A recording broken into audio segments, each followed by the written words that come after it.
Hello बच्चों, तो कैसे हैं आप सभी लोग। आई होप सभी लोग अच्छे होंगे। मेरा नाम है विपिन कुमार और आप सभी लोगों का स्वागत है हमारे यूट्यूब चैनल विपिन एजुकेशन में।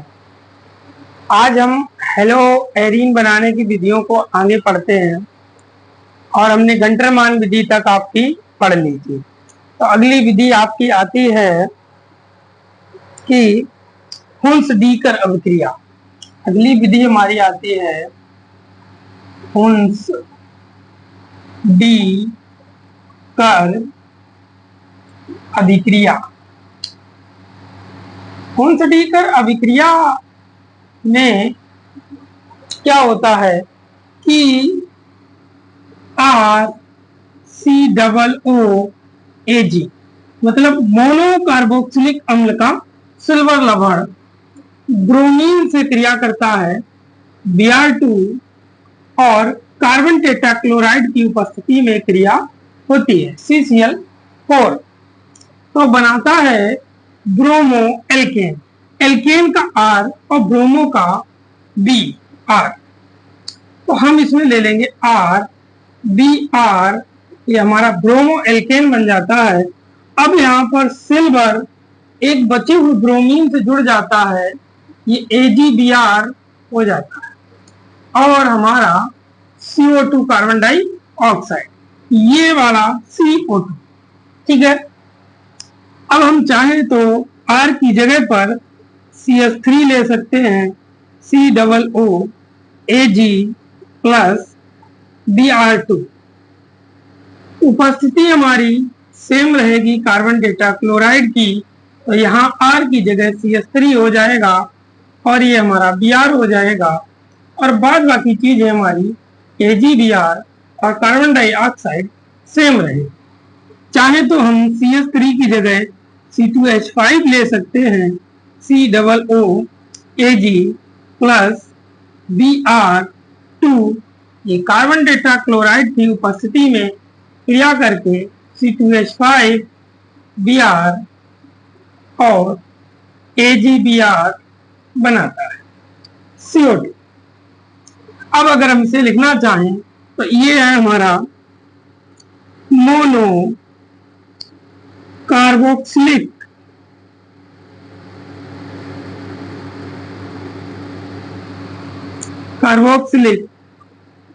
अम्ल का सिल्वर लवण।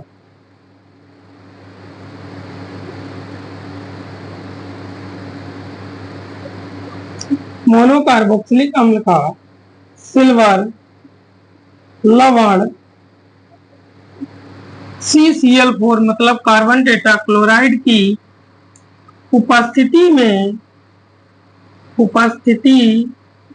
में ब्रोमीन मतलब Br2 से क्रिया करके ब्रोमो एल्केन मतलब RBr बनाता है। ये हमारी हुंस डी कर अभिक्रिया है, इसे नोट करें। फिर अगली हम अभिक्रिया करते हैं PCl5 फास्फोरस पेंटाक्लोराइड के साथ अभिक्रिया, ठीक है बच्चों। तो ये आपकी हो गई है। अगली करते हैं, अगली अभिक्रिया हमारी आती है PCl5 के साथ अभिक्रिया, ठीक है बच्चों। और ये फिनोलिक होता है, फिनोल के साथ क्रिया कराते हैं इसमें, तो लिख देंगे फिनोलिक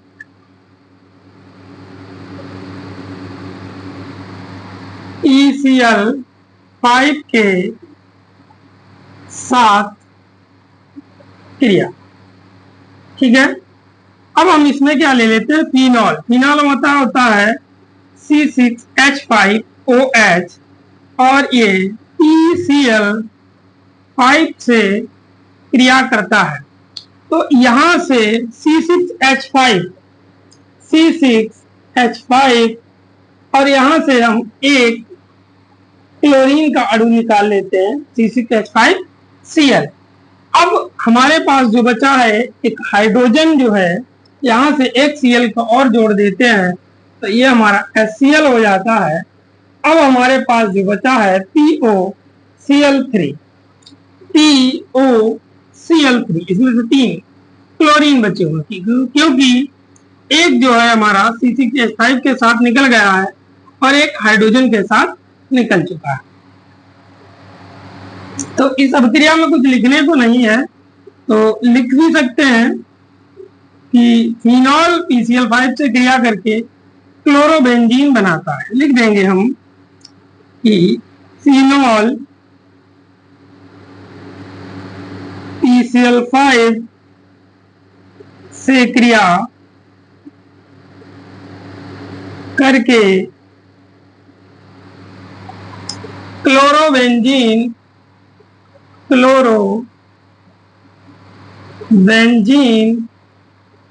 बनाता है। ये भी अभिक्रिया हो गई, नोट करें। फिर इसकी अगली अभिक्रिया हम करते हैं औद्योगिक निर्माण विधि।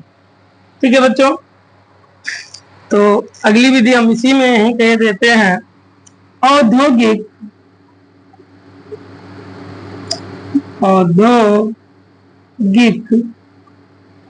निर्माण विधि। औद्योगिक निर्माण विधि मतलब व्यापार के रूप में अगर हम इसको बड़े पैमाने पर बनाना चाहें तो हम किस प्रकार से बनाते हैं बेंजीन, हेलो एरीन। समझ गए बच्चों?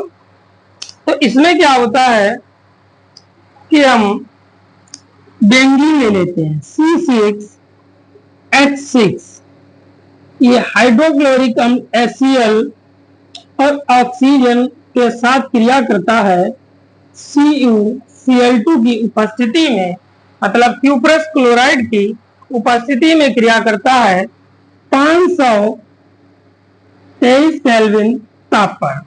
तो अब यहां से क्या होता है कि यहां से हमारा जो बनता है उसे देखते हैं।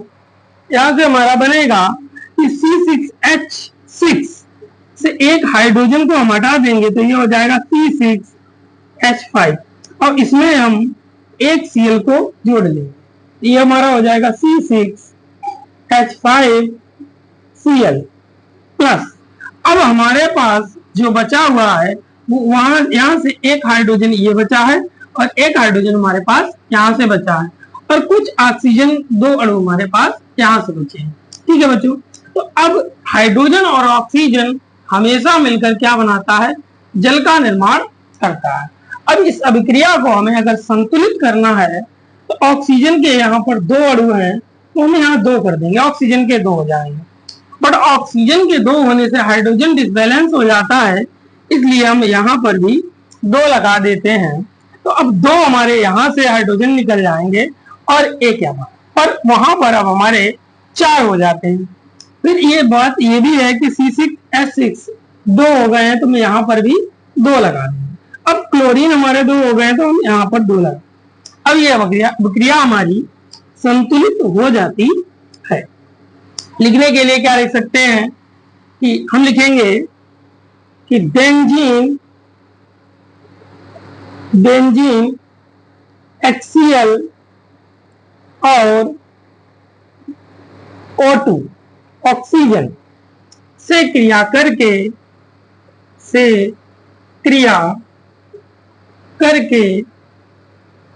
क्लोरोबेंजीन बनाता है। ठीक है बच्चों, ये नोट करें। अब ये जो है हमारी हेलोएरीन बनाने की विधियां हो गई हैं, इसे नोट करें। फिर हम इसके बाद पढ़ते हैं हेलोएरीन के भौतिक गुण। हेलोएरीन के भौतिक गुण क्या क्या होते हैं, पूछ लेता है कभी कभी एग्जाम में कि हेलोएरीन के दो भौतिक गुण बताइए, 3 भौतिक गुण बताइए। हमने आपको यहाँ पर 5 भौतिक गुण लिखे हुए हैं। पहला गुण है कि ये मुख्य रूप से रंगहीन तेल जैसे ठोस पदार्थ होते हैं। ये कभी कभी आपको द्रव अवस्था में भी देखने को मिलते हैं, तो मैं आप लिखे दे रहे हैं कि द्रव पदार्थ। ठीक है। दूसरा है इसमें एक विशेष गंध होती है। बहुत ही ज्यादा इसमें स्मेल आती है। ठीक है। दूसरा है ये जल में अविलेय होते हैं। ये जल में कैसे होते हैं? अविलेय, मतलब नहीं घुलते हैं, और क्योंकि जल के साथ हाइड्रोजन आबंध नहीं बनाते।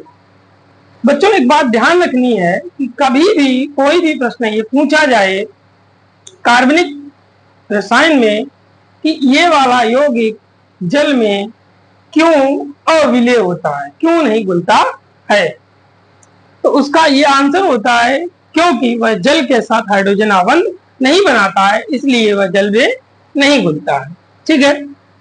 दूसरा यह है कि अकार्बनिक यौगिक जैसे एथेनॉल हो गया आपका C2H5OH, ईथर ROR, ठीक है, और एसीटोन में विलय होते हैं, मतलब ये कार्बनिक यौगिकों में घुल जाते हैं। मुख्य रूप से आपका एथेनॉल, ईथर और एसीटोन में घुलते हैं। लास्ट है हमारा, इसका घनत्व जल से अधिक होता है, मतलब इनका घनत्व जल से ज्यादा होता है। अगर हम इसको जल में डालते हैं तो ये जल में इसकी तली में जाकर बैठ जाते हैं, ऊपर तैरते नहीं है। जिनका घनत्व जल से कम होता है वो जल के ऊपर तैरते हैं, और जिनका घनत्व जल से कम होता है वो जल में तैरने लगते हैं, और जिनका घनत्व अधिक होता है वो जल में डूब जाते हैं। तो ये है आपके हेलोएरीन के भौतिक गुण, इन्हें नोट करें। फिर अगला हम पढ़ते हैं टॉपिक हेलोएरीन के रासायनिक गुण। क्या है कि नाभिक स्नेही प्रतिस्थापन अभिक्रियाएं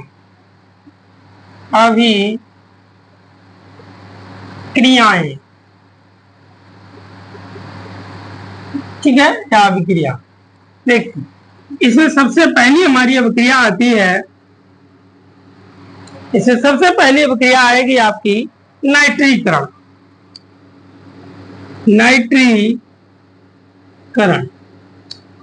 अब हम इसको ध्यान से देख लेते हैं कि ये किस प्रकार से होती है। ये परीक्षा की दृष्टि से बहुत ही महत्वपूर्ण है और लगभग ये हर वर्ष आपको पूछी जाती है। तो सबसे पहले हम इसमें क्या करते हैं कि एक हेलोएरीन ले लेते हैं, रासायनिक गुण करेंगे। तो अब हम हर बार में किसी एरीन की, हेलोएरीन की क्रिया किसी अन्य कंपाउंड से कराएं। ठीक है बच्चों, तो ये हमने इसके ऊपर Cl लगा लिया, तो ये आपका हेलोजन हो गया, इसको हेलो कहेंगे, और ये एरीन, इसको क्या कहेंगे? हेलोएरीन। हेलोएरीन की क्रिया हम किसी नाइट्रीकरण है तो नाइट्रिक अम्ल से कराएंगे। नाइट्रिक अम्ल होता है हमारा HNO3, और ये क्रिया जो होती है वो सल्फ्यूरिक अम्ल की उपस्थिति में होती है। ठीक है, देखते हैं इसमें क्या होता है कि दो प्रकार के कंपाउंड बनते हैं। तो सबसे पहले हमको ऐसी दो रिंगें बना लेनी है और उसके ऊपर Cl लगा देना। ठीक है बच्चों, दो रिंगें बनानी है और रिंग पर हमको क्या लिखना है? Cl लिखना है। ठीक है, अब इसमें दो प्रकार के कंपाउंड हैं, बट ये होता एक ही है, ये हुआ आपके एक ही है। ठीक है, सबसे पहले बनता आर्थो। आर्थो जुड़ेगा तो दोनों ही हाइड्रोजन परमाणु पास पास होंगे, दोनों ही जुड़ने वाले प्रतिस्थापी पास पास होंगे, और जब पैरा बनेगा तो दोनों ही एक दूसरे के विपरीत में होंगे। एक यहां पर जुड़ेगा, यहां से जुड़ने पर एक हाइड्रोजन बाहर निकलेगा, या तो यहां से या तो यहां से, बट इनमें से कोई दो जो है वो दो नहीं है, वो एक ही है। ठीक है, तो एक हाइड्रोजन यहां से निकलेगा, एक हाइड्रोजन जब निकलेगा तो एक हम ये वाला हाइड्रोजन और एक इसमें से निकला या इसमें से निकला हुआ हाइड्रोजन लेकर इस ऑक्सीजन में मिला देंगे तो हमारा H2O बन जाएगा। अब यहां पर जो बचा है वो NO2 बचा है, क्योंकि ये हाइड्रोजन भी गया और इसमें से एक ऑक्सीजन भी गया, तो NO2 बचा है, उसको हम आर्थो पर भी जोड़ देंगे और पैरा पर भी जोड़ देंगे। ठीक है बच्चों, इस कंडीशन को कहते हैं आर्थो और इस कंडीशन को हम कहते हैं पैरा। ठीक है, और ये सभी प्रकार की अभिक्रियाओं में होगा। इसमें जितनी भी अभिक्रियाएं, हमें 4-5 अभिक्रियाएं हैं, जितनी भी पढ़ेंगे सभी में इसी प्रकार की कंडीशन आपको देखने को मिलती है। ठीक है बच्चों, तो ये जो बनता है आर्थो क्लोरो नाइट्रोबेंजीन बनता है। जो आर्थो वाला है इसका नाम होता है ortho chloro nitrobenzene.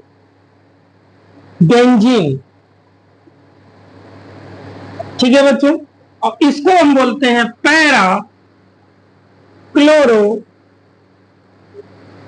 Nitro benzene. ये आपकी नाइट्रीकरण अभिक्रिया है।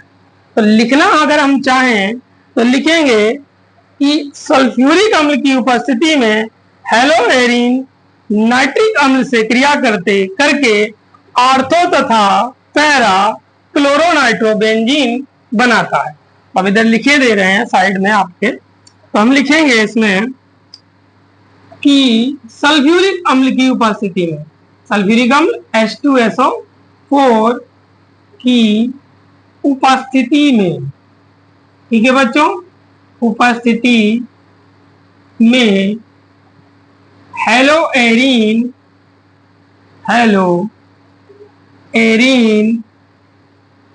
नाइट्रिक अम्ल से क्रिया करके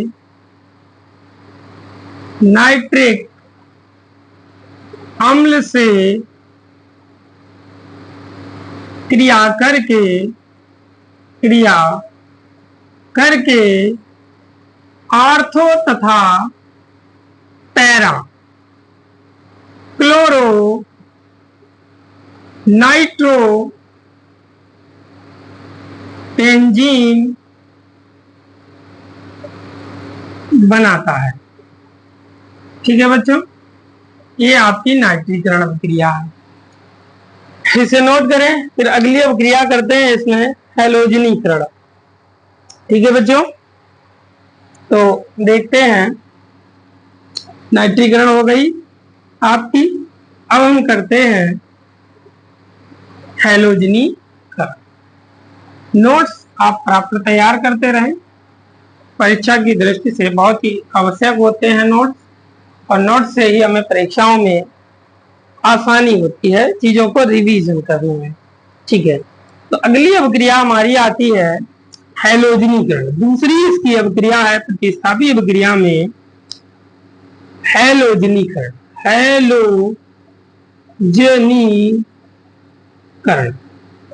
हैलोजनीकरण भी इसी प्रकार से होती है।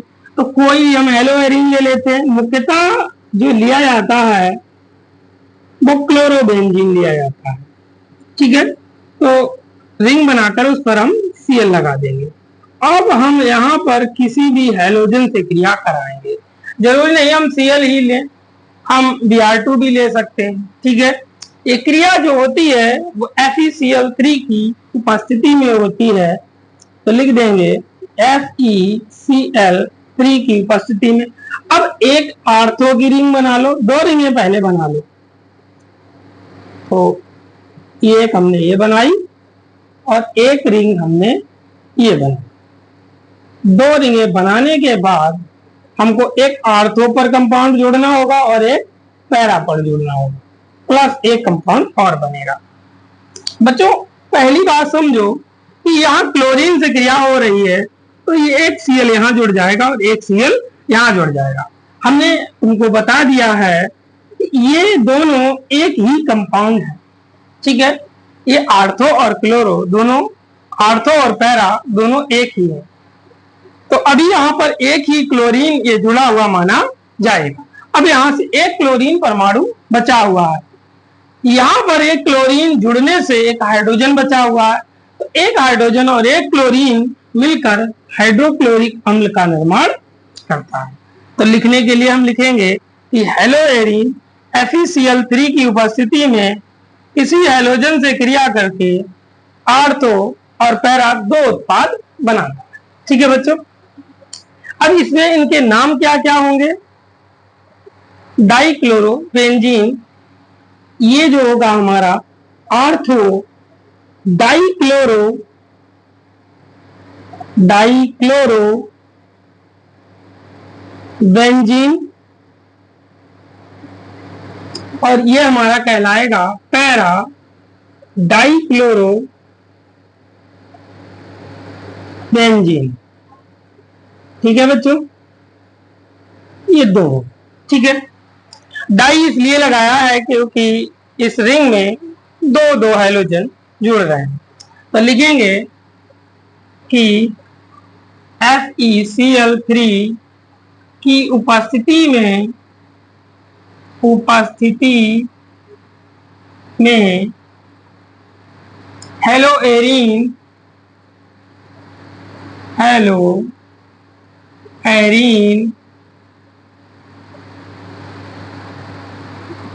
किसी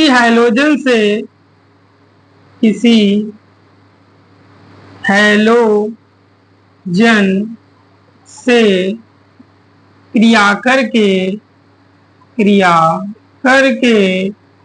आर्थो तथा पैरा डाइक्लोरो बेंजीन बनाता है। ठीक है बच्चों, ये आपका बनाता है। ये आपकी हैलोजनीकरण अभिक्रिया हो गई। अगली देखते हैं हम सल्फोनीकरण अभिक्रिया। नोट करें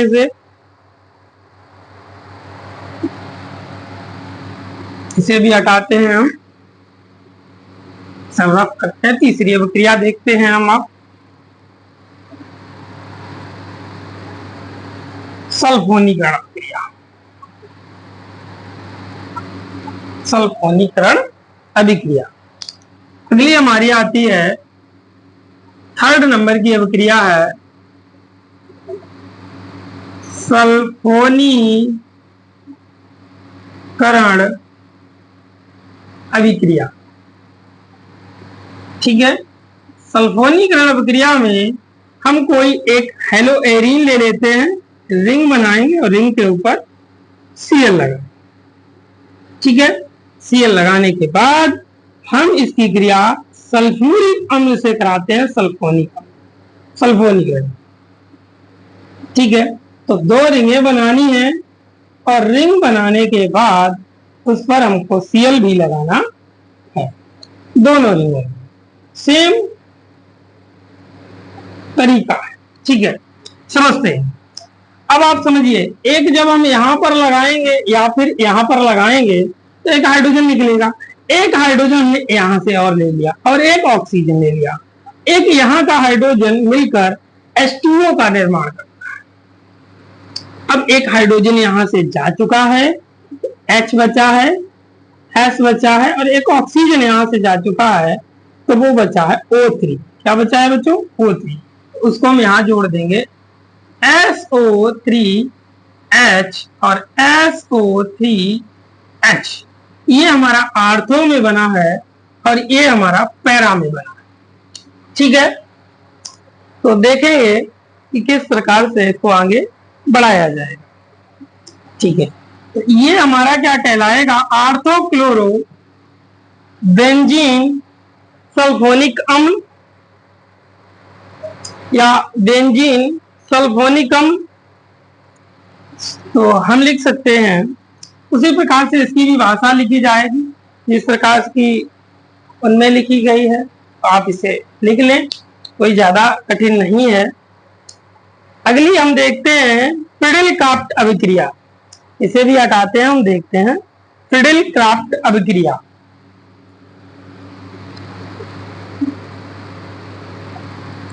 अगली हमारी आती है फ्रीडल-क्राफ्ट अभिक्रिया। चौथी अभिक्रिया हमारी आती है फ्रीडल-क्राफ्ट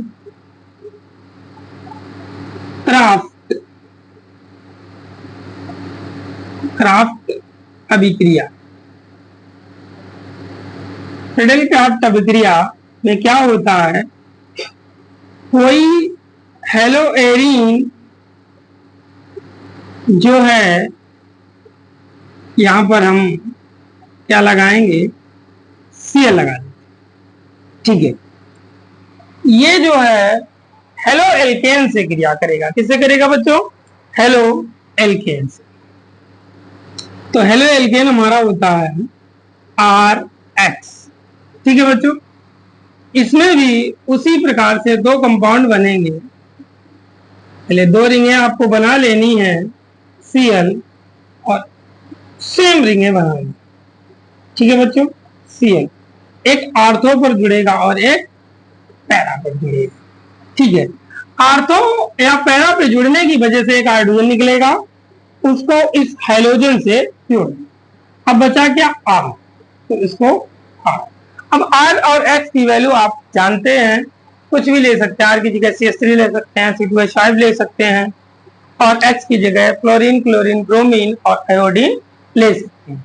ठीक है बच्चों, तो ये क्रिया जो होती है निर्जल AlCl3 की उपस्थिति में होती है, एल्यूमिनियम क्लोराइड। अब इसके बारे में इसकी थ्योरी लिखते हैं, तो ये क्या लिखी जाएगी अभी हम आपको बताते हैं। तो हम लिख देंगे कि AlCl3 की उपस्थिति में हेलोएरीन हेलो एल्केन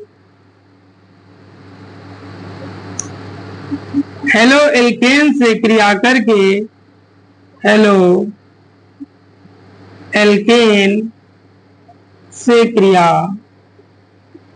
करके टॉलूइन बना, टॉलूइन, ये बच्चों टॉलूइन होता है। ठीक है, टॉलूइन बनाता है।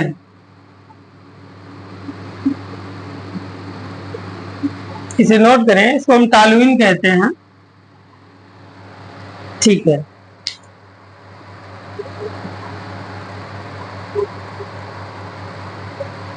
और इसे हम आर्थो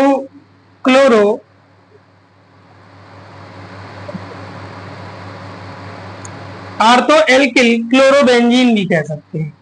इस वाली को हम क्या कह सकते हैं, आर्थो एल्किल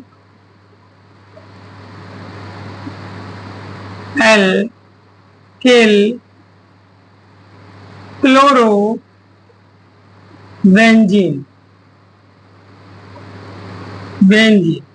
और इस वाली अभिक्रिया को हम कह सकते हैं पैरा एल्किल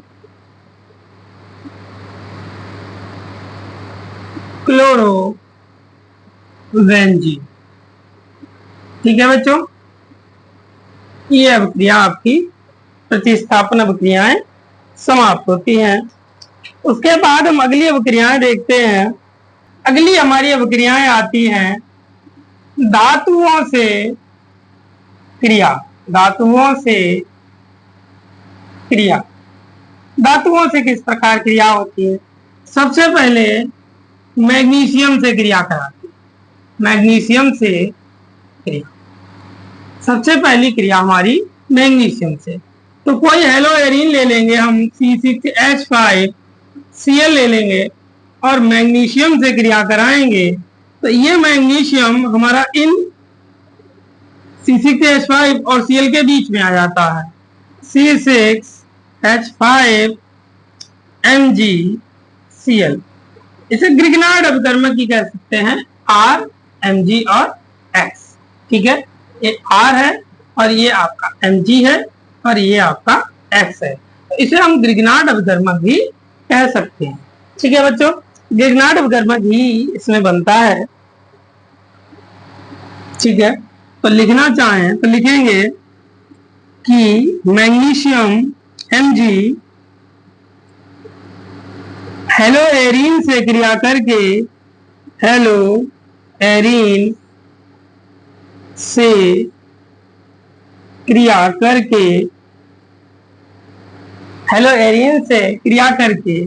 ग्रिग्नार्ड बनाता है। क्या बनाता है बच्चों?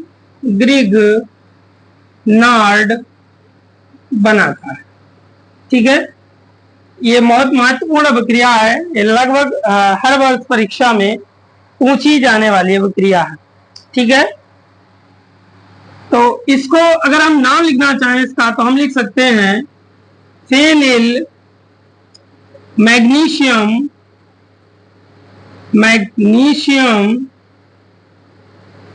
क्लोराइड है तो क्लोराइड, और अगर Br होता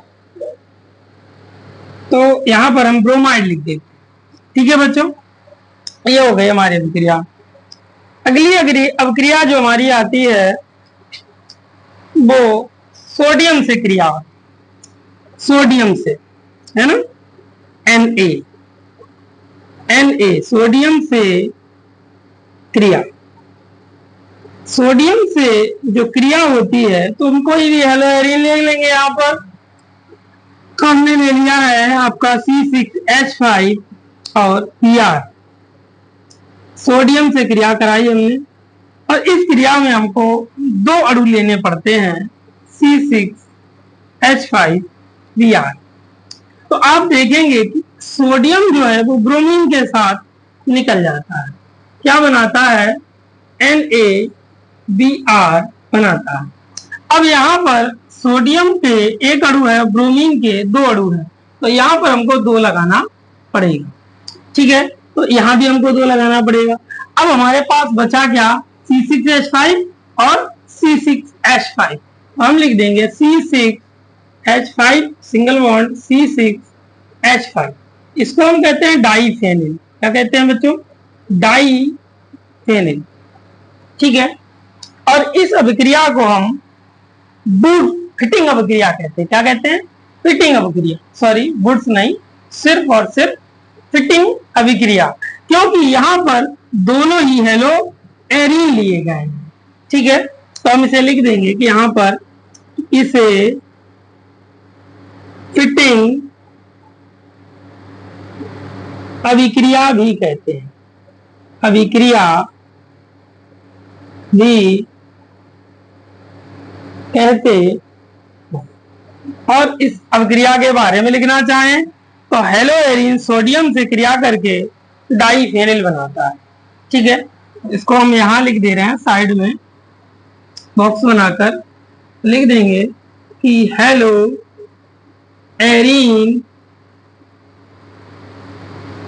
सोडियम से, सोडियम मतलब Na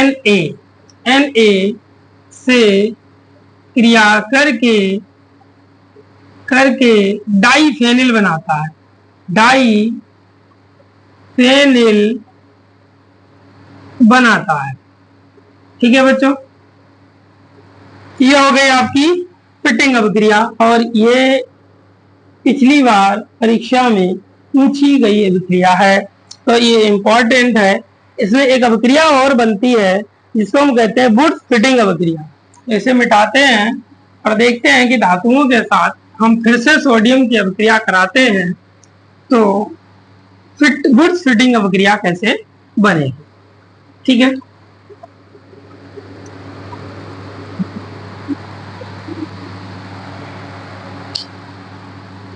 अगली हमारी आती है वुड्स फिटिंग अभिक्रिया। वुड्स फिटिंग अभिक्रिया,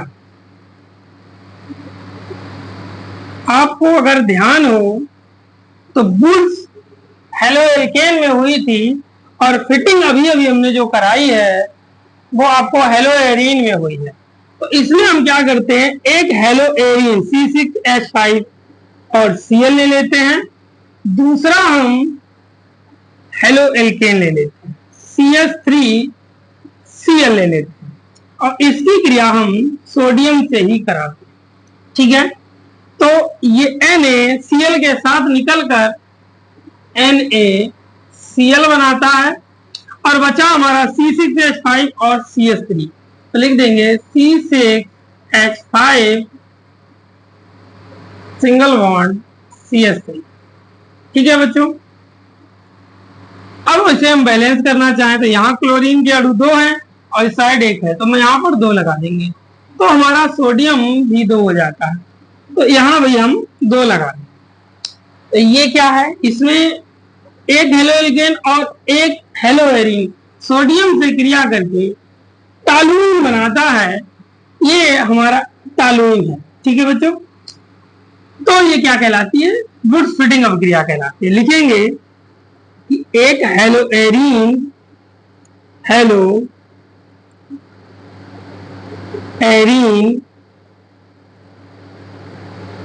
व एक हेलो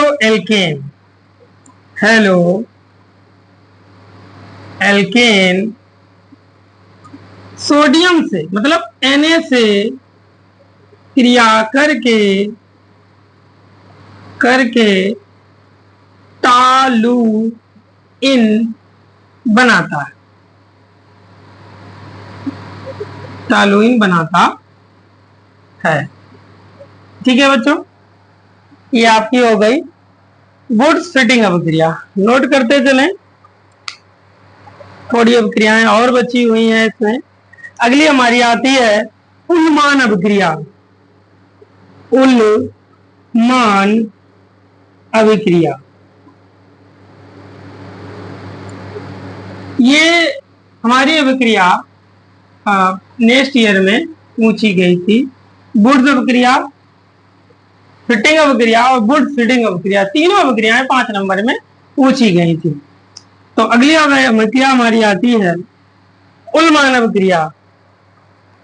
उल्मान अभिक्रिया में क्या होता है कि कॉपर जो है हेलोएरीन के साथ क्रिया करता है। तो हम देखेंगे कि C6H5 और Br ले लिया, ये भी हेलोएरीन है और इसकी क्रिया कॉपर के साथ करा। तो कॉपर के साथ जब क्रिया होती है तो ये आपका, अब कॉपर जब ब्रोमीन से जुड़ेगा तो CuBr2 बनाएगा। क्या बनाएगा बच्चों? CuBr2 बनाता है। अब ब्रोमीन का यहाँ पर एक अणु और यहाँ पर 2 अणु हैं, तो हम यहाँ पर 2 लगाना पड़ेगा। अब हमारे पास 2 C6H5 बचे हैं, तो हम उसको लिखेंगे C6H5 सिंगल बॉन्ड C6H5। और अभी हमने कुछ देर पहले बताया था ये हमारा डाइफेनिल कहलाता है। क्या कहलाता है बच्चों? डाइफेनिल। ठीक है, तो लिखेंगे, इसको गर्म किया जाता है अभिक्रिया। इसके बारे में अगर हम लिखना चाहें तो हम लिखेंगे कि हेलोएरीन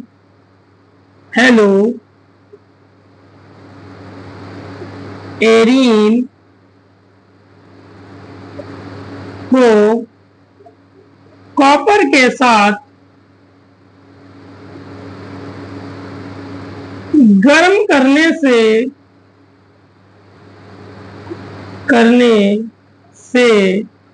डाइफेनिल बनता है। डाइफेनिल बनता है।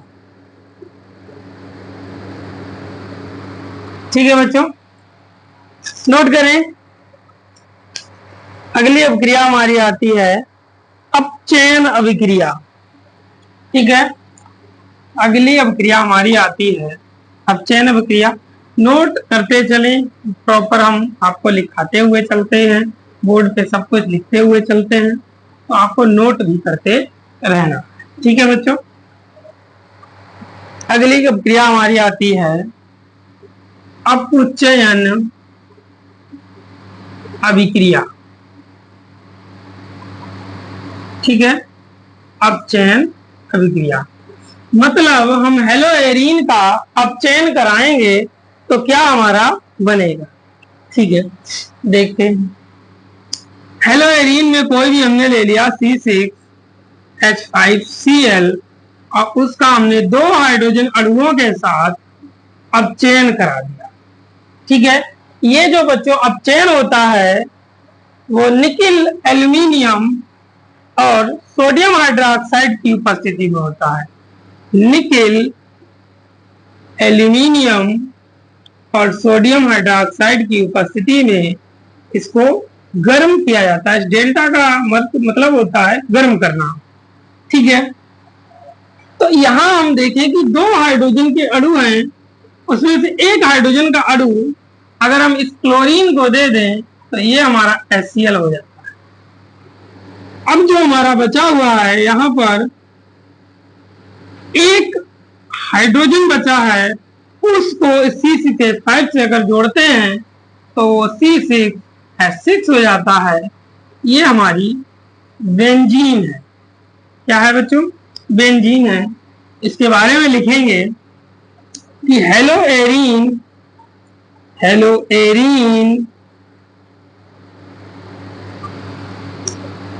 Nickel aluminium plus sodium hydroxide की उपस्थिति में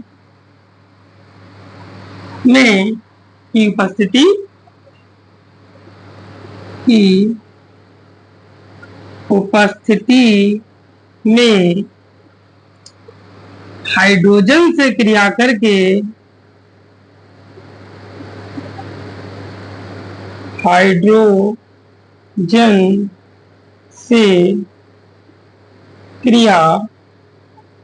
करके बेंजीन बनाता है। ठीक है बच्चों, नोट करें। एक लास्ट रासायनिक गुण में रह गया है आपका क्लोरल से अवक्रिया।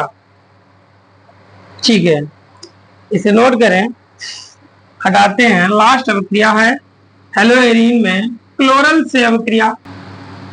लास्ट अवक्रिया देखते हैं हम क्लोरल से क्रिया। क्लोरल का फार्मूला होता है CCl3 और CHO। ठीक है, इसकी क्रिया जो है हम क्लोरोबेंजीन के 2 अणुओं से कराते हैं। यहाँ पर बहुत ही एक महत्वपूर्ण यौगिक का निर्माण होता है, जिसको हम कंपाउंड के रूप में भी इस चैप्टर में पढ़ेंगे। ये आपका हेलो एरीन हो गया या क्लोरोबेंजीन हो गया। आप जानते हैं कि इस बेंजीन की रिंग में हर बिंदु पर हाइड्रोजन और कार्बन उपस्थित होते हैं। ठीक है बच्चों, तो उनमें से एक हाइड्रोजन हम थोड़ा सा बाहर निकाल कर लिख देंगे। लिख दिया हमने, ये इनसे क्रिया करेगा। क्रिया करने पर ये जल का निर्माण, देखो H और O, यहां पर H2O का निर्माण हो जाता है। ठीक है बच्चों, परंतु ये क्रिया जो होती है वो सल्फ्यूरिक अम्ल की उपस्थिति में क्लोरल को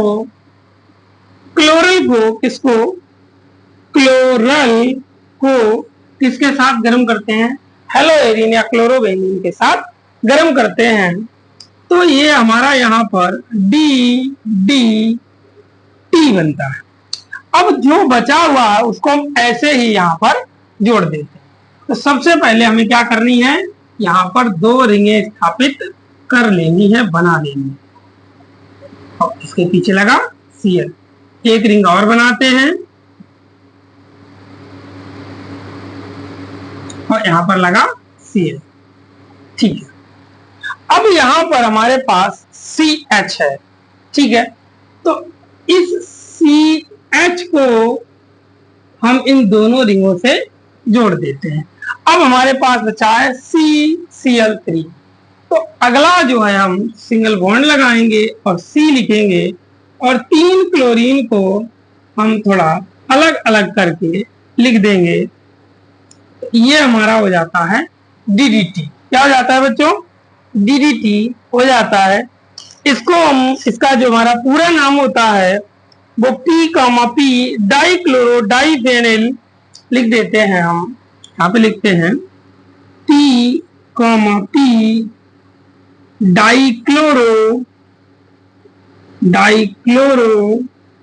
डाइफेनिल P,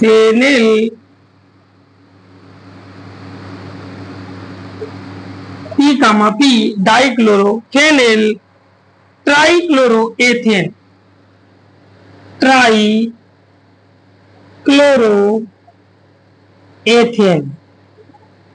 ठीक है बच्चों, ये क्या है? ये पूरा का पूरा हमारा क्या है? DDT है। क्या है? DDT है। तो अगर हम लिखना चाहें तो सल्फ्यूरिक अम्ल की उपस्थिति में क्लोरल को हेलो एरीन या क्लोरोबेंजीन के साथ गर्म करने से DDT बनता है। तो हम लिख देंगे कि क्लोरल को क्लोरोबेंजीन के साथ क्लोरोबेंजीन के साथ गर्म करने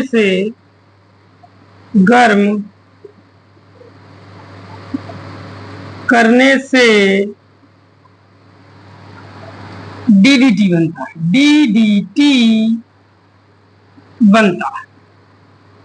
डीडीटी एक कीटनाशक दवा है जिसका उपयोग खरपतवार को नष्ट करने में के लिए खेतों में किया जाता है। डीडीटी का पूरा नाम पी डाइक्लोरो डाइफेनिल ट्राइक्लोरोएथेन होता है। पी का मतलब पैरा की कंडीशन पे जुड़ा क्लोरीन, डाइफेनिल का मतलब 2 रिंगें होंगी और ट्राइक्लोरो का मतलब 3 क्लोरीन होंगे जो कि 1 और 2 मेथ और एथेन से जुड़े होंगे। ये हमारी लास्ट थी। अब हम पढ़ते हैं हेलोएरीन के उपयोग। नोट कर लिया होगा आप लोगों ने इसको। हेलोएरीन का उपयोग पढ़ने के बाद कुछ कंपाउंड हैं वो हम इसमें पढ़ेंगे, वो नेक्स्ट वीडियो में कवर करेंगे। ठीक है बच्चों, अब हम देखते हैं हेलोएरीन के उपयोग कहाँ कहाँ पर किए जाते हैं। हेडिंग डालेंगे हेलोएरीन के उपयोग। हेलोएरीन के उपयोग में सबसे पहला उपयोग हमारा जो आता है इसका, कि इसका उपयोग औषधि बनाने में किया जाता है। लिखेंगे इसका उपयोग दवाइयां बनाने में किया जाता है।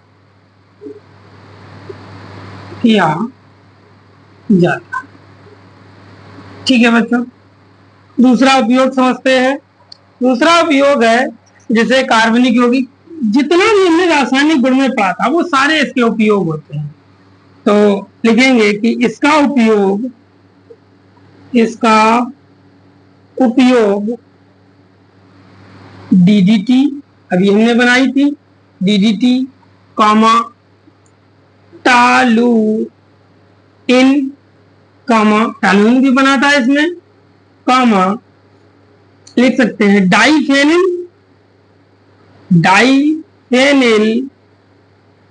लिख सकते हैं हम, टालुइन भी बनाया था हमने इसमें। टालुइन आदि कार्बनिक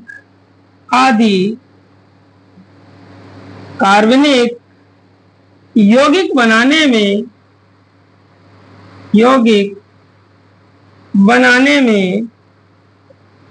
किया जाता है।